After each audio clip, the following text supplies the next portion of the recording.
भारतीय संविधान के अनुच्छेद 46 में सौंपे गए कर्तव्य अनुसूचित जाति, अनुसूचित जनजाति और अन्य दुर्बल वर्गों के शिक्षा और अर्थ संबंधी हितों की अभिवृद्धि के लिए संविधान के अनुच्छेद 244 एवं संविधान के अनुच्छेद 275(1) में विहित दायित्वों के निर्वहन के लिए संविधान के अनुच्छेद 164 के अंतर्गत विहित प्रावधान के अनुरूप छत्तीसगढ़ राज्य में आदिम जाति तथा अनुसूचित जाति विकास विभाग का गठन किया गया। भारत के संविधान में व्यक्त सामाजिक न्याय के संकल्प ने अनुसूचित जातियों और अनुसूचित जनजातियों को समानता के अधिकार से संपन्न करते हुए उनकी प्रगति के रास्ते खोल दिए।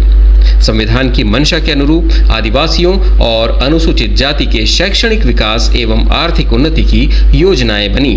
उन्हें क्रियान्वित कर संबंधित वर्गों को विकास यात्रा में शामिल करने के निरंतर प्रयास हुए। इन्हीं प्रयासों के अंतर्गत आश्रम, शालाएं और छात्रावास भी हैं। विकास की तो बात ही मत पूछिए सर, क्योंकि हम लोग बचपन से लेकर यहीं पैदा हुए हैं, तो जन्म से यही है। हम लोग देख रहे हैं हमारा बास्ताना ब्लॉक बहुत ही पिछड़े हुए क्षेत्रों में से एक है। मुझे तो ऐसा लगता है भारत का अगर पीछे से निचले स्तर से गिनती करेंगे तो शायद 10वां 12वां नंबर में हमारा ब्लॉक आएगा पिछड़े क्षेत्र में, पढ़ाई के मामले में। इस तरह से इससे पहले तो यहाँ का और भी दुर्गति रहा।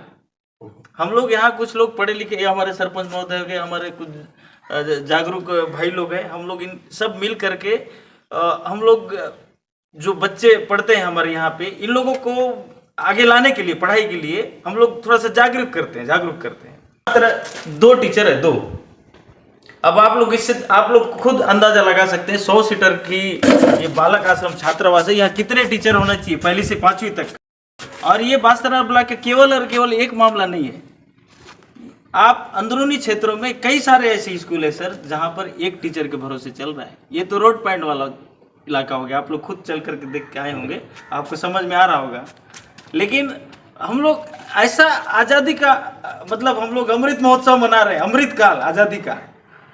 ऐसे समय में पहुंचने के बाद भी, आज़ाद होकर के 78 साल हो गए, उसके बावजूद भी हमारा ये जो ब्लॉक है बास्ताना ब्लॉक आज भी इतना पिछड़ा हुआ क्षेत्र है। इसलिए मैं 2-3 बार कलेक्टर साहब को भी लेटर दिया था।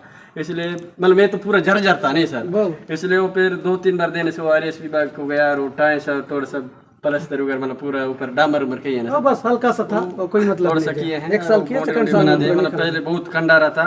और इसमें 100 बच्चे का 100 सीटर है।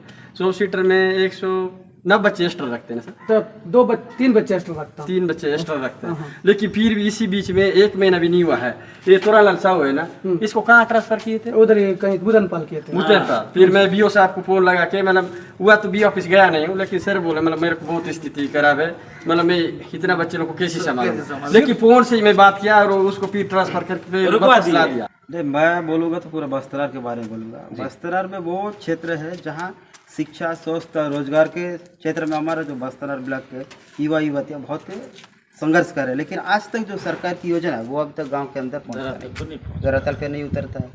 जैसे किसी का जाति बनाना हो या आधार कार्ड बनाना हो या राशन कार्ड बनाना, ये सब में हमारे गांव के लोगों को अशिक्षित है, यहाँ पे शिक्षित उतना नहीं है, इसीलिए ना समस्या जाता है।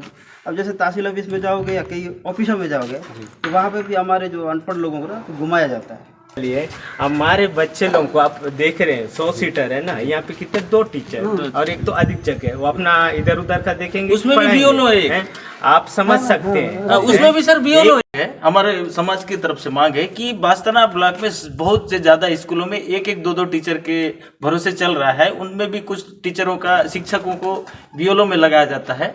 तो मैं शासन से भी मैं हाथ जोड़ के अपील करता हूँ, शासन प्रशासन से भी अपील करता हूँ कि हमारे ब्लॉक को, खास करके बस्तर जिला का बास्ताना ब्लॉक को कृपया करके पर्याप्त टीचर दे दे, ताकि हमारे बच्चों का स्तर, पढ़ाई का स्तर ठीक हो। यही मैं कहना चाहूँगा सर। यहाँ शिक्षक जरूर आते हैं, लेकिन क्या है, शिक्षक जब भर्ती हो जाते हैं उस समय आ जाते हैं, पर्याप्त टीचर आ जाता है, आने के बाद या 1 साल या 2 साल के बाद ट्रांसफर करके चले जाते हैं। इस प्रकार के सीपेज वाले जर्जर भवन में रहने को मजबूर विद्यार्थी